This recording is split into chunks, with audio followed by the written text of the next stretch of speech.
그래서 여러분 무교회주의를 주장했던 영성 있는 학자들도 꽤 있죠. 일본의 우찌무라 간조 유명한 분인데 그분뿐만 아니라 우리나라의 함성컷 씨도 역시 무교회를 주장했습니다. 근데 사실은 그것은 옳은 신앙관이 아니에요. 교회는 성도를 성도 되게 하는 가장 근간이 되는 그러한 요소입니다. 교회를 부정하는 신앙은 있을 수 없는 것이거든요. 그래서 교회라고 하는 것 때문에 이 교회 생활이라고 하는 것 때문에 우리가 막상 신앙 생활에 있어서 얼마나 많은 부분에 참 힘들고 어려운 부분을 겪는지 모르겠어요. 그러나 그럼에도 불구하고 교회가 없어서는 교회를 오지 않고 교회 생활이 없는 신앙 생활은 있을 수 없는 것이죠. 참 신앙인이라고 하는 것은 내가 하고 싶은 대로만 하는 게 아니라 내 뜻과 내 감정을 죽이고 주님의 뜻과 주님의 말씀대로 하는 것, 그게 바로 참 신앙인의 모습이기 때문입니다. 모리와 함께한 화요일이라고 하는 아주 유명한 책이 있는데요. 이 책은 이제 영화로도 제작이 됐습니다. 그래서 그 영화가 있는데 이 책은 그 루게릭병에 걸려서 죽음을 향해 가고 있는 스승과 그리고 옛 제자 미치 앨범이라고 하는 옛 제자가 14번 동안 화요일마다 만나요. 그래서 14번의 화요일에 그 나눈 대화를 책으로 만든 것이 이 책의 내용입니다. 근데 이 마지막에 가장 마지막에 이 책에서 죽어가던 그 모리 교수가 그 제자에게 해준 마지막 말은 바로 이것입니다. 내가 이 병을 앓으면서 배운 가장 큰 것을 말해줄까? 그건 사랑을 나눠주는 법과 사랑을 받아들이는 법을 배우는 게 인생에서 가장 중요하다는 거야. 여러분, 이게 지극히 평범한 이야기인 것 같지만 정말 중요한 인생의 교훈을 가르쳐주고 있는 것이죠. 여러분 혹시 아세요? 알고 보면 사람들이 입으로는 굉장히 사랑을 말하고 있지만 사실은 사랑하는 법과 사랑받는 법을 모르는 사람이 굉장히 많다는 사실이에요. 누군가 물어보죠? 아니, 사랑하는 거는 법이 있다고 칩시다. 사랑받는 것도 법이 있나요? 네, 법이 있습니다. 네, 물론이죠. 어쩌면 사랑하는 것보다 사랑받는 게 더 중요할 수도 있겠어요. 왜냐하면 사랑받는 것을 제대로 받지 못하면 늘 오해하고 갈등하고 불신을 조성되기 때문이에요. 우리 인생 가운데 정말 사랑하는 것이 굉장한 가치, 제일 중요할지도 모르겠어요. 여러분이 아프고 힘들고 이럴 때 주로 왜 그랬지 생각해 보면 거의 사랑 때문에 그랬을걸요. 우리가 인생의 반 이상을 우리는 사랑 때문에 아파하고 방황한다는 사실이에요. 어릴 적에는 부모 때문에, 형제들 때문에, 자라서는 친구들, 그리고 배우자, 그리고 더 늙어서는 노년에는 자녀들 때문에 이웃에게 사랑하다가 상처받고 배신하고 울고 웃는. 그래서 한마디로 알고 보면 사실은 우리를 울게도 하고 웃게도 하는 그 힘이 돈이 아니라 바로 사랑이라고 하는 것이죠. 대부분 사랑 때문에 우리가 상처받고 사랑 때문에 아파하는 그 많은 시간을 그렇게 하고 있다는 사실입니다.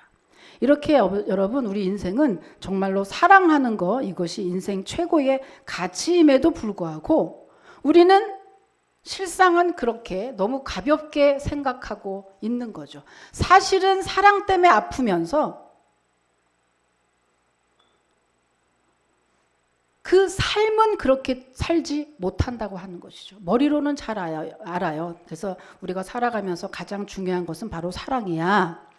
라고 말은 이렇게 하면서도 실제의 삶은 우리가 그렇게 살지 못한다고 하는 것이죠. 그래서 사랑이라고 말하지만 사랑보다는 성공에 치우친 삶을 살고 있고요. 사랑하지만 사랑보다는 돈에 치우친 삶을 살고 있습니다. 굉장히 아이러니하지 않나요? 상처는 사랑한테 받고 실제의 삶은 돈을 추구하거나 성공을 추구하는 삶을 또 살고 있다는 사실이에요. 그래서 여러분 이렇게 인생이 이렇게 아이러니를 겪으면서 그리고 마지막에 이런 인생, 어리석은 인생은 그래서 죽을 때가 되어서 그때서야 비로소 더 사랑하지 못했음을 내 가족이나 친구나 내 이웃이나 내 교우나 이웃들을 더 사랑하지 못했음을 죽을 때 돼서야 비로소 후회한다고 하는 사실이죠. 뭐가 그렇게 바쁜지, 뭘 위해서 사는지. 열심히 돈 모아서 자식 물려주더라고요. 자식 주려고 그렇게 열심히 돈을 벌었더라고요. 참 이상하다. 밥도 한 자리에 앉아서 못 먹을 만큼 외롭다고 하면서도 또 사랑을 선택하지 않고 또 성공을 선택해서 그렇게 삶을 살고 있더라고요. 그래서 외로우면 한 잔, 그죠? 근데 그건 본인이 자초한 삶이라고 하는 것이죠. 사랑이 중요하다고 말은 하면서도 사랑은 받는 것이야 라는 생각에 사로잡혀서 내가 먼저 다가가면 될 것을 내가 먼저 하는 것은 절대로 하지 않는 그러한 시대에 우리가 살고 있습니다. 그래서 다 외로워요. 다 외로워요. 외로운데 그 외로움을 사랑으로 극복하려는 생각은 절대 하지 않습니다. 내가 먼저 다가가지 않아요. 여러분, 올해는 꼭 먼저 사랑하시기를, 꼭 먼저 가족에게도 교우에게도 친지에도 이웃에게도 저도 그렇고 여러분도 그렇고 먼저 손을 내미시고 먼저 사랑하시기를 주님의 이름으로 축복합니다. 그렇게 먼저 사랑할 때 교회도 부흥하고 여러분의 가정과 사업장도 부흥한다고 하는 것이 오늘 본문의 핵심 내용입니다. 사랑할 때 부흥한대. 사랑할 때 승리한대. 자, 어떤 얘기인지 한번 볼까요? 어떻게 사랑은 돈이 안 되는 것 같은데 사랑은 부흥하고 관계없는 것 같은데 아니요. 오늘 본문의 베드로는요. 아주 적극적인 관계가 있다고 이야기하고 있는 겁니다. 여러분 사랑은 그저 하찮은 것으로 보죠. 여러분 능력이나 기술이나 이런 것들이 우리를 성공하고 형통하게 할 것 같죠. 사랑은 별게 아닌 것 같지만 여러분 그렇지 않고 인생의 가장 중요한 것이 그 가치가 바로 사랑이기 때문에 사랑할 때 일어나고 부흥하고 다시 서고 화합되고 그리고 큰 힘을 발휘하게 된다는 것이 오늘 본문의 핵심 내용입니다. 여러분 오늘 본문 베드로는요. 베드로전서는 베드로가 썼죠. 근데 베드로 하면은 주님을 아주 열렬히 사랑한 다혈질의 소유자. 그리고 무엇보다 주님을 3번이나 부인한 그런 부끄러운 제자로 알려져 있습니다. 그런데 그 베드로가 훗날 다른 제자들보다 더 강력히 복음을 전할 수 있었던 것은 바로 예수님의 변함없는 사랑 때문이었습니다. 어디서 확인하면 되냐면요. 요한복음 21장에 보면 부활하신 후 예수님이 베드로를 찾아오시죠. 제자들을 찾아오셨을 때 베드로와 예수님과의 그 대화 내용을 보면 확인할 수 있어요. 요한의 아들 시몬아 내가 나를 사랑하느냐? 주님 그렇습니다. 내가 주님을 사랑하는 줄 주님이 아시나이다. 서로 대화를 나누죠. 이때 예수님이 부활하시고 첫 번째 베드로를 찾아오셔서 그때 예수님은 야, 너 어떻게 나 죽을 때 3번이나 나를 부인할 수가 있냐? 라고 그 뼈아픈 과거를 기억나게 책망하지 않으셨어요. 한마디도 꺼내지 않으시고 그저 변함없이 베드로에게 밥을 지어 먹이면서 네가 나를 사랑하느냐, 네가 나를 여전히 사랑하느냐, 그 말 속에는 내가 너 이해해, 내가 너 연약한 거 이해해, 네가 비록 도망은 갔지만 네 사랑만큼은 진심인 거 내가 이해해, 이 말이죠. 그리고 묵묵히 밥을 지어서 와서 먹어라 라고 말씀하시는 그 예수님 때문에, 그 변함없는 사랑을 보고 베드로와 그 제자들은 다시 용기를 내서 사명의 길로 갔고요. 그래서 전 세계에 복음을 전하는, 복음의 삶을 사는 그러한 제자들이 될 수 있었던 것입니다. 그 사랑을 경험했던, 그 뼈아픈 사랑을 경험했던 베드로가 오늘 본문을 쓴 거예요. 오늘 본문에서 뭘 썼느냐? 이때 베드로전서를 썼던 이때의 배경은요, 이때 당시 초대교회는 당시에 정말 환난과 핍박 가운데 신앙생활을 유지하려면 거의 순교해야 될 만큼의 환난과 핍박이 들이닥쳤죠.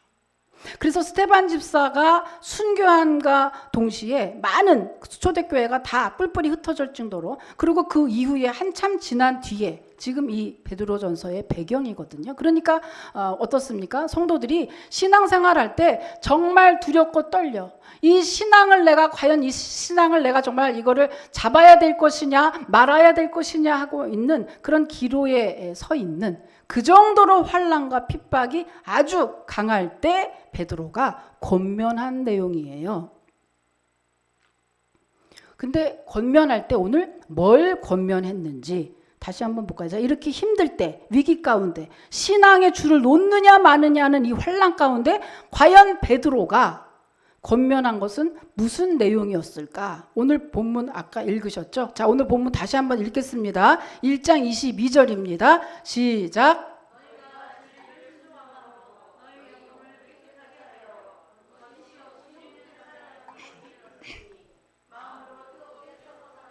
네, 그 다음에 베드로전서 4장 8절입니다. 여기 나올 거죠? 자, 읽겠습니다. 여기 읽겠습니다. 시작.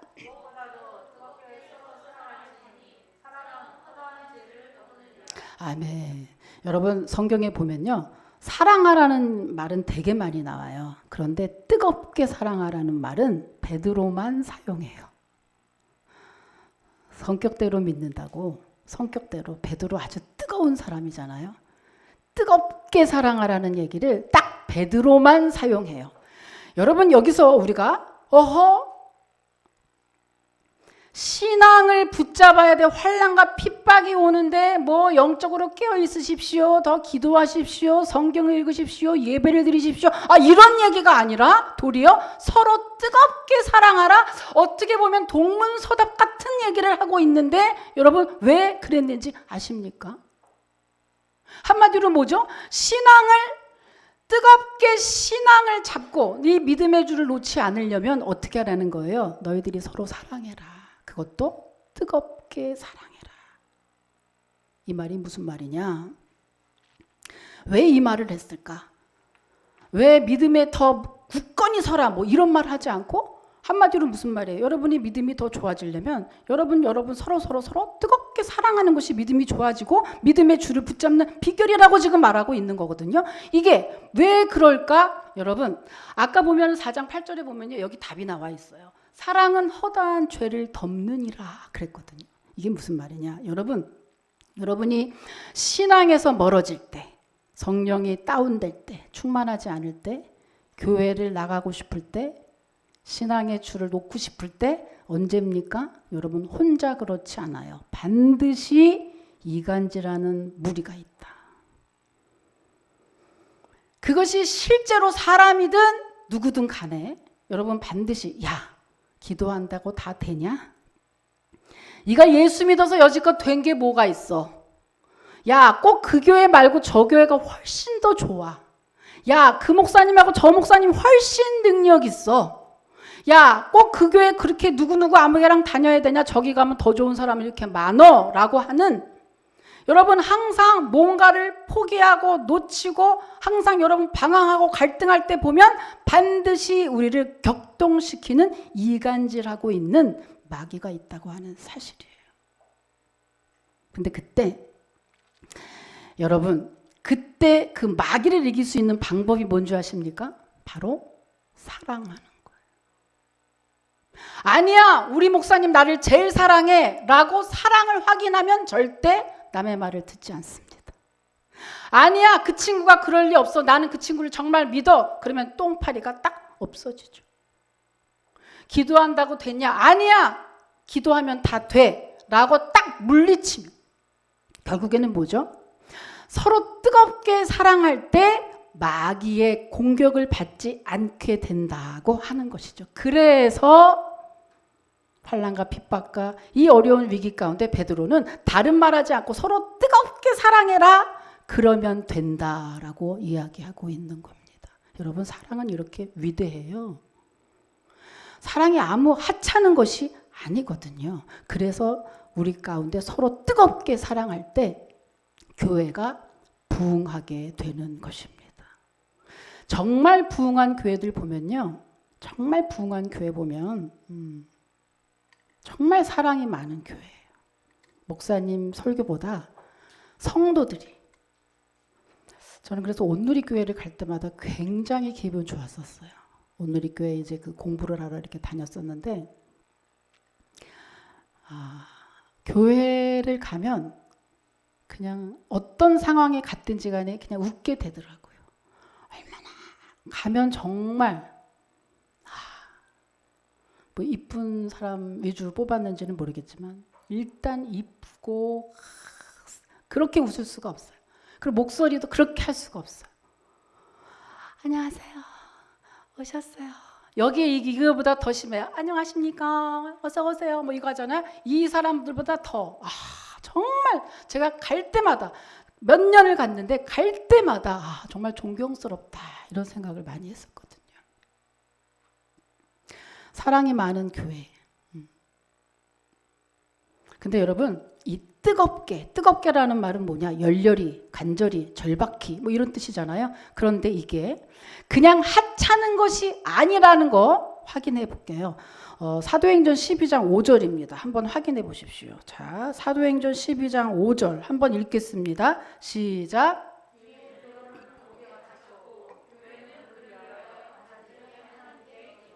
네, 여기서 뜨겁게 서로 뜨겁게 사랑하라는 그 뜨겁게와 여기에 있는 단어 간절이라는 단어가 원어가 같습니다. 그게 무슨 말이에요? 그러니까 그게 무슨 말이죠? 그러니까 결과적으로 이때 배경은 뭐냐면요. 여러분 헤롯 왕이 야고보를 죽였어요. 그랬더니 유대인들이 막 좋아합니다. 야 헤롯 잘했다 하니까 헤롯이 더 기분 좋아서 이제 베드로를 죽이려고 감옥에 가뒀어요. 그래서 감옥에 가뒀더니 초대교회가 어떻습니까? 대난리가 났겠죠. 초비상사태가 벌어진 거죠. 이제 교회의 수장인 베드로가 가서 감옥에 갇혔으니 난리가 났습니다. 그래서 전 교회가 합심해서 간절히 베드로여 감옥에서 풀어나게 도와주시옵소서 이렇게 간절히 기도했다는 얘기인데 이 간절히와 서로 뜨겁게 사랑하라는 그 뜨겁게가 같은 단어라고 하는 것은 무슨 말이죠? 너희들이 서로 사랑할 때 그렇게 절박하게 그렇게 간절하게 서로 사랑해라는 그런 이야기입니다. 아주 괴롭죠. 여러분 디모데서에 보면은 그래서 하나님의 말씀을 많이 알면 알수록 너희들이 선생이 많이 되지 마라 그랬어요. 왜? 선생이 많이 되면 심판이 더 있으니까. 그 말은 뭐죠? 이렇게 뜨겁게 사랑하라는 이 말도 몰랐으면 참 좋았을 뻔했어요. 뜨겁게라는 말은 간절하게 이렇게 절박하게 베드로가 감옥에서 풀려나기를 기다리는 초대교인들의 그 마음처럼 서로 여러분 서로 사랑할 때 그렇게 사랑해라. 차라리 몰랐었으면 참 좋았겠어요. 왜냐하면 자신이 없으니까. 하기 싫으니까. 저도 누구 아무개를 떠올려 봤는데 그렇게 그분을 그렇게 뜨겁게 사랑해라 라고 상상을 해봤더니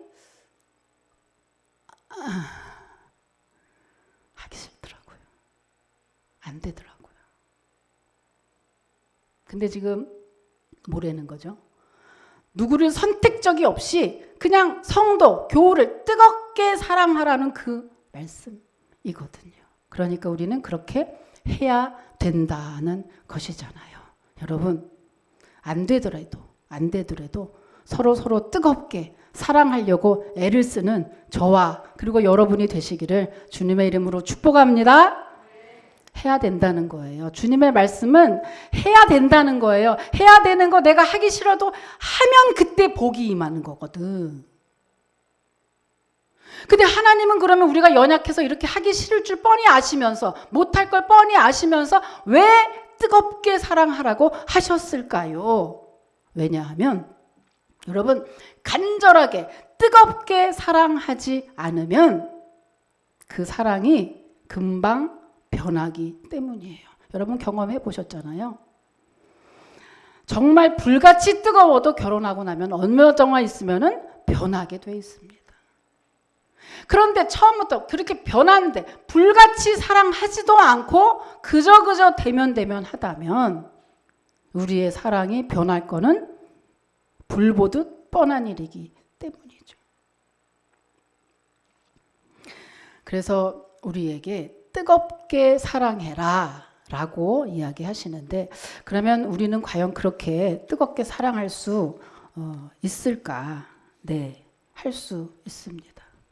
왜요? 왜 할 수 있다? 왜냐면 여러분, 예수님이 십자가에서 돌아가실 때 마지막 고통 가운데 엘리 엘리 라마 사막다니를 외치셨어요. 가상 7원 중에 하나라고 하는데, 하나님이여 하나님이여 왜 나를 버리십니까? 이렇게 울부짖을 때 여러분, 하나님은 끝까지 침묵하셨어요. 그때 예수님에게 야, 너 너무너무 고통스럽냐? 그냥 내려와라 라고 말씀하지 않으시고 끝까지 침묵하셨죠. 그 이유가 뭘까요? 예수님이 죽어야 우리가 구원받기 때문에. 다시 말하면 예수님이 저와 여러분을, 하나님이 저와 여러분을 그렇게 뜨겁게 사랑했기 때문에 예수님을 죽도록 내버려 두시고 그 사랑 때문에 우리가 구원받을 수 있었다고 하는 것입니다.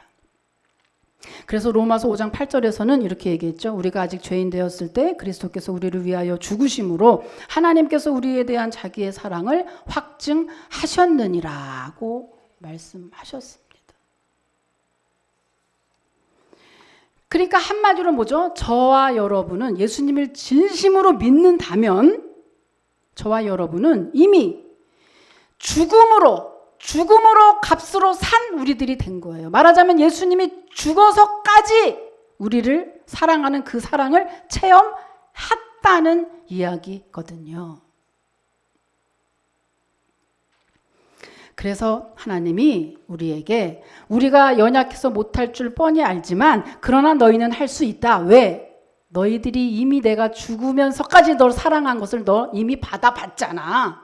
너 이미 체험했잖아. 그러니 너도 할 수 있어 라고 말씀하시는 것입니다.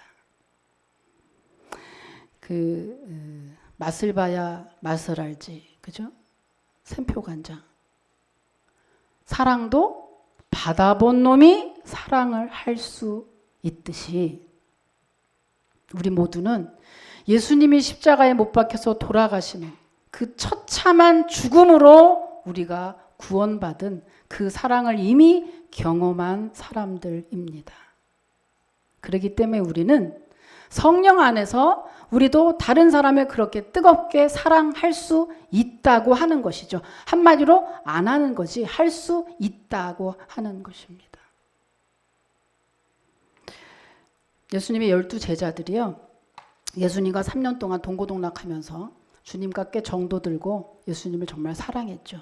그중에 베드로는 더 주님을 사랑했어요. 그래서 십자가를 지러 간다고 주님이 말씀하셨을 때 베드로는 뭐라 그랬어요? 아유 주님 그런 말씀하세요. 절대 내가 그렇게 되지 않도록 하겠습니다. 호언장담하다가 도리어 칭찬을 받기는커녕 예수님한테 이 사탄아 내 뒤로 물러가라 이렇게 책망을 받기도 했죠. 근데 여러분 결국 결과는 뭡니까? 그렇게 사랑한다고 하는 베드로가 결과는 뭐죠? 예수님이 실제로 십자가 질 때 12제자는 다 도망가고 아무도 없었다는 사실이에요. 이건 우리에게 뭘 말해주느냐? 뜨겁게 사랑하는 이 자체, 주님의 이 말씀을 우리 힘으로는 지킬 수 없더라라는 걸 이야기합니다. 내 뜻으로는 절대로 끝까지 사랑할 수 없더라. 뜨겁게 사랑할 수 없더라. 그게 여러분과 저의 고백이 아닐까요? 저도 무지 해보려고 애를 쓰는데 그게 잘 안 돼요. 잘 안 돼요. 이 말은 한마디로 말하면 우리가 하나님의 사랑이 가득할 때, 성령이 충만할 때에만 그 뜨거운 사랑을 전해줄 수 있다고 하는 것이거든요. 우리의 인간적인 힘으로는, 여러분 어떠세요? 그래서 착하게 여러 번 해보잖아요. 몇 번 해보잖아요. 계속해서 해보잖아요. 근데 결국은 내가 몇 번 참았는데 너 도저히 너 못 보겠어 라고 말하지 않습니까? 당하는 사람 입장에서는 참으나 안 참으나 똑같아요.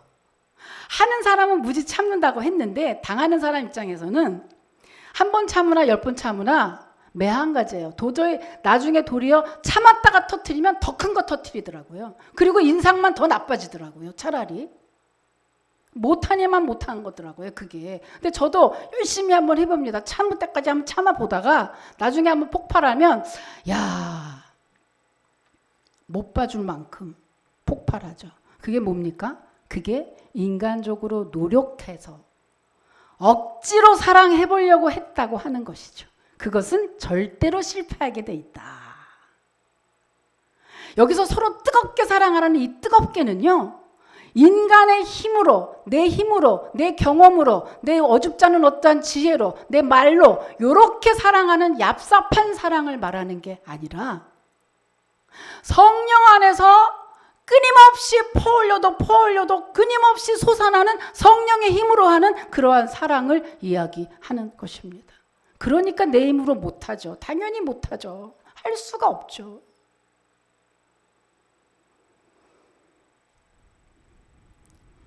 우리 안에 늘 성령으로 충만해서, 여러분, 기독교는 노력하는 종교가 아니고요, 의지하는 종교예요.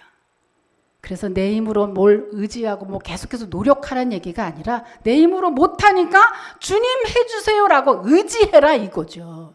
끊임없이 우리는 자꾸 노력만 하는데 노력하는 건 소용없고 노력해도 안 됩니다. 주님, 내가 사랑이 안 되네요. 사랑하게 도와주시옵소서. 주님, 내가 저 사람이 자꾸 미워요. 밉지 않도록 도와주세요라는 기도를 끊임없이 하면 내 안에 성령이 충만하면서 내 영혼이 깨끗해지면서 결국에는 성령이 충만해서 성령의 힘으로 그를 마침내 사랑하게 될 줄로 믿습니다. 그게 바로 오늘 베드로가 우리에게 명령한 사랑하는 방법이에요. 세상에서도 그랬는데 또 교회 안에서도 우리는 방법을 바꾸지 않고 세상에서 쓰는 방법을 교회 안에서 계속해서 쓰고 있습니다. 사랑하는 방법도 사랑받는 방법도, 그리고 세상에서 하는 여러 가지 일들을 교회에서 계속해서 시도하고 있어요. 그러니까 계속해서 자기는 한다고 했는데 매번 실패하고 매번 실망하고 매번 시험에 드는 거거든요. 사랑받는 것도 법이 있다니까요. 사랑하는 것도 법이 있다는 건요. 근데 자꾸만 자기 생각에, 내 생각으로 기준을 해서 자꾸 세상적인 방법으로 교회에서 시도를 하니 뜨겁게 사랑은커녕 사람 때문에 교회에 오기 싫은 거예요.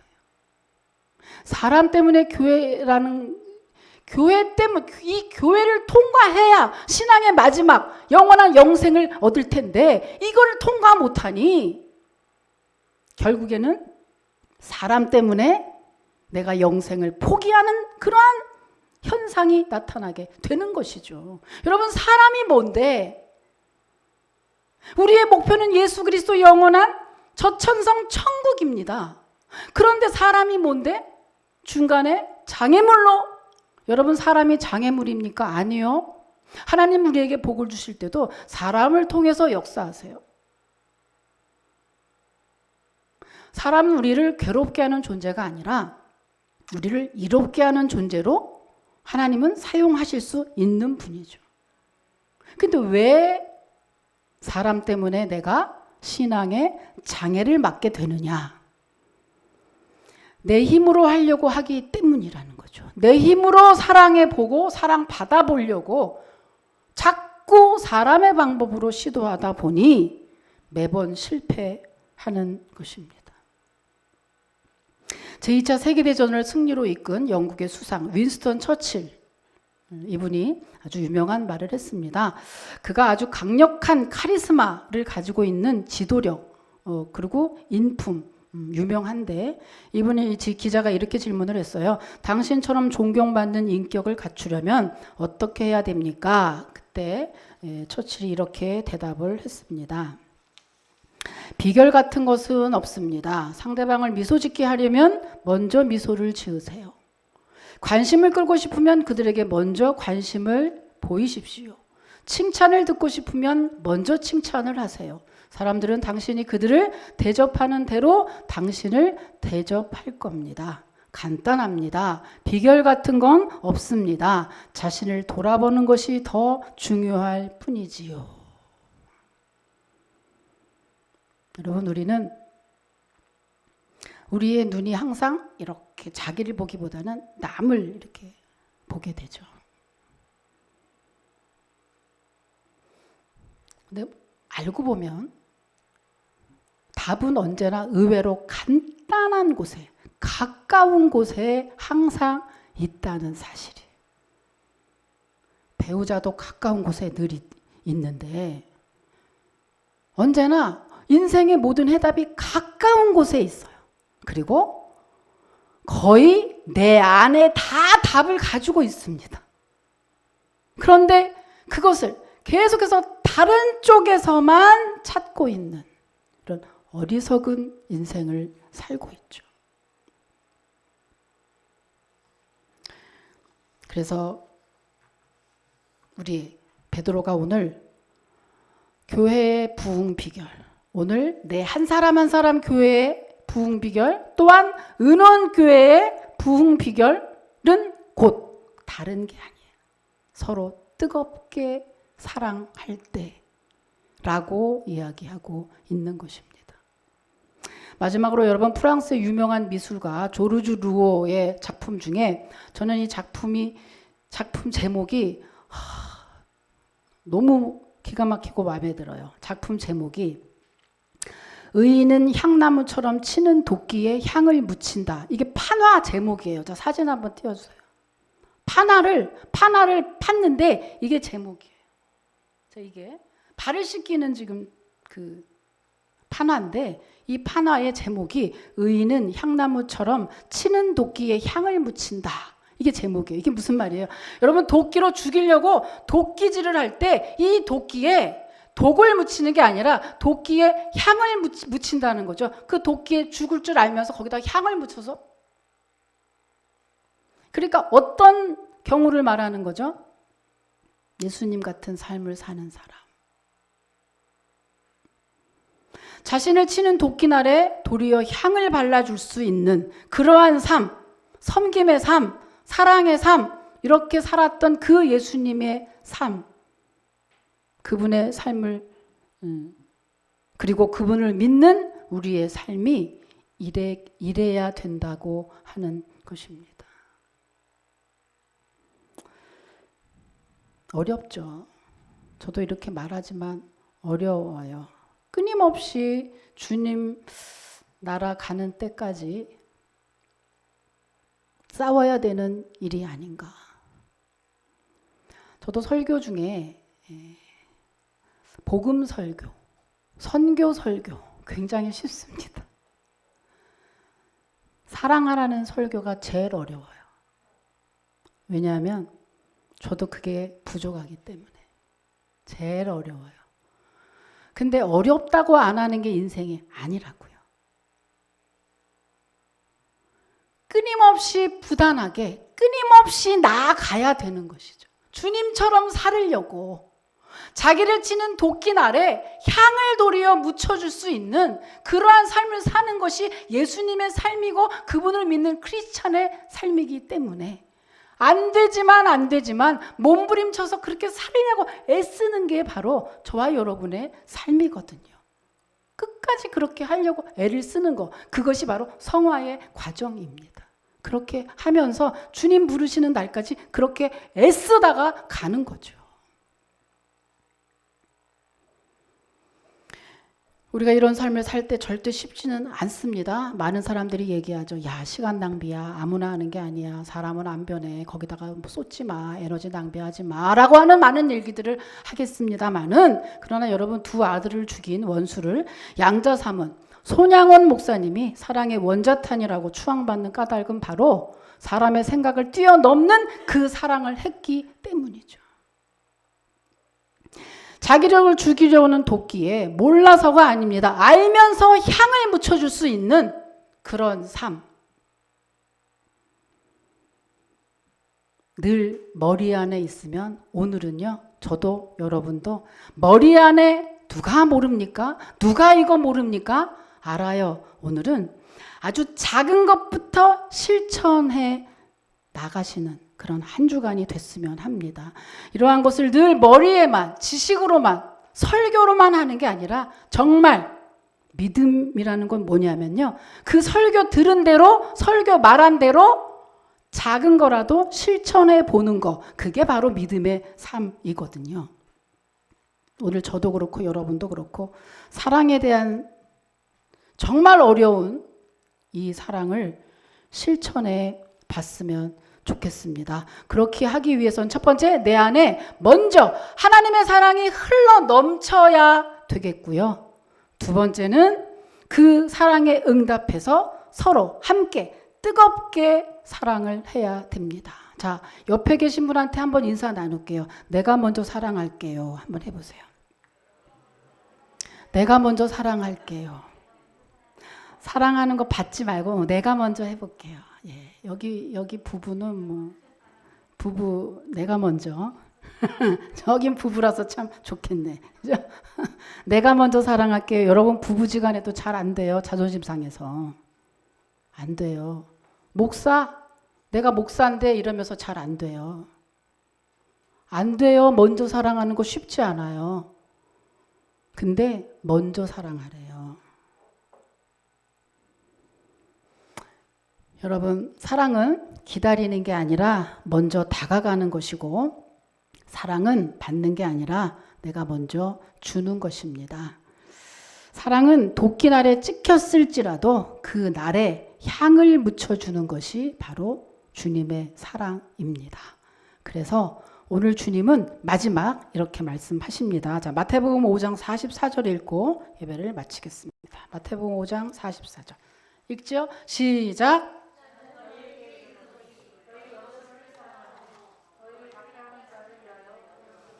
아멘. 자, 기도하겠습니다. 하나님 감사합니다. 주님의 은혜로 영생하는 천국 백성이 되었사오니 주님처럼 먼저 사랑하고 뜨겁게 사랑하는 사랑의 사도가 되게 해 주시옵소서. 말처럼 쉽진 않겠지만 그러나 성령님이 도와주시면 능히 될 줄 믿습니다. 한 주간도 사랑하려고 애쓰고 몸부림치는 우리 모두가 되게 하여 주시옵소서. 예수님의 이름으로 감사하며 기도 올립니다. 아멘.